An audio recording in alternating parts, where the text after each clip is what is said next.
Hello, football fans, and yes, what you saw at the beginning of this video was the NFC North standings. Yeah, it's wild. It's a group of death this year. So, the Packers won a key game over the Houston Texans.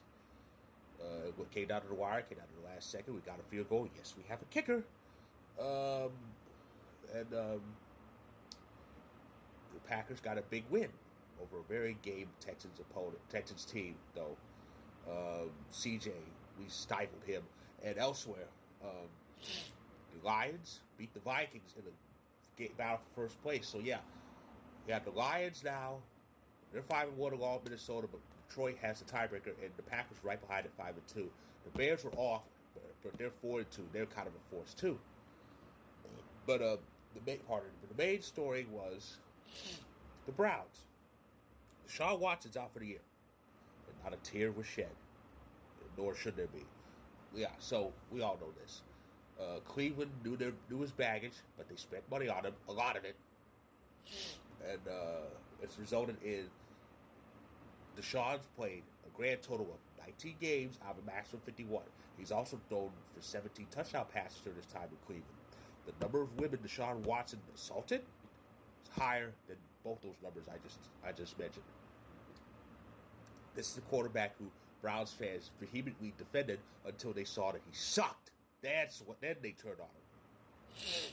But yeah, so all I have to say to Cleveland is the next baseball season starts in 5 months. So yeah, and of course there's the Jets. Now, Aaron Rodgers, he has solid fire. And he used his power that he claims I don't have to reunite with Adams. And what happened? Nothing. He's 0-2 since the firing, and Adams didn't get the ball in the second half. They got clobbered by the Steelers, who are not known for their offense this year, but the Steelers scored almost 40 points with Russell Wilson making his first start for Pittsburgh. Yeah, if only they had a defensive-minded head coach. Oh, wait, you had him fired. But his loss ended up being our gain, because Robert Saleh is now part of the Packers staff in a fluid role, and it said he's a consultant. So, yeah, it's amazing. And then there's the Niners. Boy, they fucked. So, they lost badly to a Chiefs team where Patrick Mahomes did the bare minimum, if that. Brock Purdy sucked, as usual.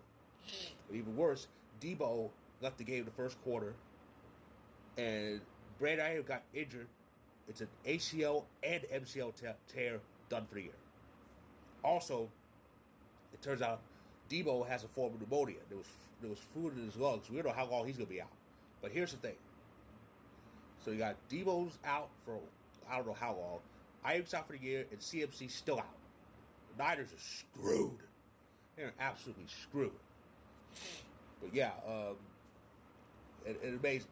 Mahomes do no touchdown passes. He has 6 touchdown passes, 8 interceptions, but people still say he should be the MVP.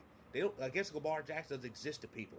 Speaking of Lamar, he tore it up in Tampa, and some would say so to Todd Bowles. Godwin's out for the year, and he was out there during garbage time when the game was out of reach. But he's out for the year with an ankle injury that was so bad he had to go under the knife. And Mike Evans got hurt. Now I don't know how long he's out for. So yeah, the week began with Thursday Night Football. The Saints got blown out by Denver. Yeah, it's over for the Saints. They're done. And Miami lost an ugly game to Indy. And of course, they say next week Tua is supposed to be coming back. That's what they say.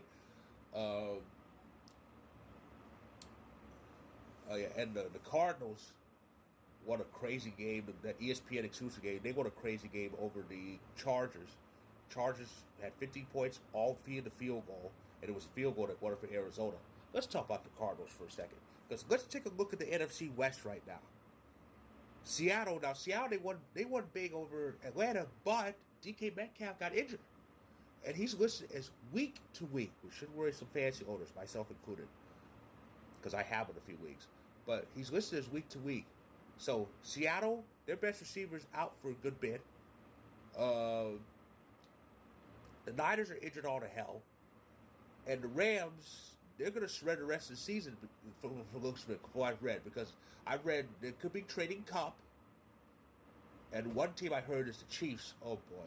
Now, the Chiefs, they just traded for DeAndre Hopkins. If they get Cup, too, oh, boy. And so I've read they could be trying to trade Cooper Kupp. And I read some story that they could be trying to trade Matthew Stafford. Yeah. So, again, let's look at the NFC West.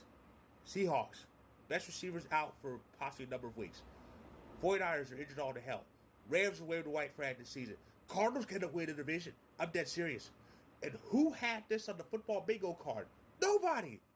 Who the hell had the Cardinals win the division? I mean, look at them now. They're 3-4. They're one game out of first. They're actually ahead of the Niners via tiebreaker. They have 2 wins inside the division against the Niners and Rams. Yeah, this could be the Cardinals' division to lose here. It's wild. It's absolutely wild. And of course, as a result of the Vikings losing, the Chiefs are the only undefeated team left. Yeah, isn't that something? This team barely wins by the skin of their teeth with Patrick Mahomes doing nothing, yet they're 6-0. How the fuck is that possible? How is that possible? I don't understand it. But anyway, that is my recap of Week 7, and here's what's in store for us for Week 8, which is actually the last weekend of October. Yeah, November's almost here. Can you believe it? So, I mentioned the Rams. They start off Week 8 on Thursday Night Football hosting the Vikings. There's no international game this week, but there is one on Week 9, but that's another story. Ravens and Browns run into each other. Oh, boy. Packers are in Jacksonville. The Jets go to Foxborough now. If they lose to the Patriots, oh, boy. They're going to have some discussions if they lose to the Patriots. The Chiefs are in Vegas facing the Raiders. Raiders usually give them fits, but I don't know about this Raiders team. Sunday Night Football is Cowboys and Niners, a marquee matchup every year. And Monday Night Football, Steelers host the Giants, who got beaten down by Saquon in his revenge game. Ooh, boy. So that's a recap of Week 7. If you like this video, click the like button. If you're on YouTube, click subscribe if you want more. If you're on TikTok, feel free to hit that follow button. My story on Vocal will be featured. Check it out when you can. And I'll be back very, very soon to preview the World Series. So stay tuned.